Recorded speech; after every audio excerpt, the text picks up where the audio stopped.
ایک مسئلہ پیش ہوا. ایک عورت دعویٰ کرتی ہے کہ یہ لڑکا جو اس عورت کے پاس ہے وہ میرا ہے، یہ لڑکی اس کی ہے. وہ کہتی ہے نہیں، لڑکا میرا ہے، قبضہ میرا ہے. سارے صحابہ کے پاس مسئلہ کیا، انہوں نے فرمایا کہ قبضہ اس کا ہے، قبضہ دلیل ملک ہے اور وہ قسمیں اٹھانے کو تیار ہے، لہذا اسی کا ہے.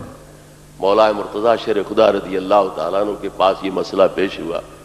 آپ نے فرمایا کوئی بات نہیں، صبح تک یہ حل ہو جائے گا. ان بچوں کو ماؤں سے الگ کر لو، صبح دونوں کا دودھ نکلوا لو، جس کا دودھ زیادہ ہوگا بیٹا اس کا، جس کا دودھ کم ہوگا بیٹی اس کی. صبح دودھ نکالا گیا، بڑی کا تھوڑا نکلا، چھوٹی کا زیادہ نکلا.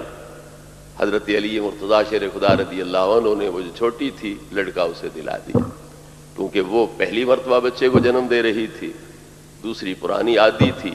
وہ ولادت کے وقت باہوش رہی، یہ بے ہوش ہو گئی. اس نے چلاکی کی، اپنی بیٹی ادھر اور اس کا بیٹا اٹھا کے اپنے پاس کر.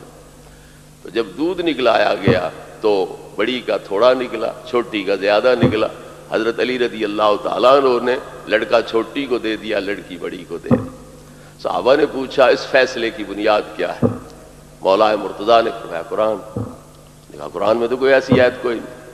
فرمایا ہے تو صحیح، اور کوئی نہ کرے تو مرضی ان کی، ہے تو صحیح. کون سی آیت ہے؟ فرمایا للذکر مثل حظ الانثیین.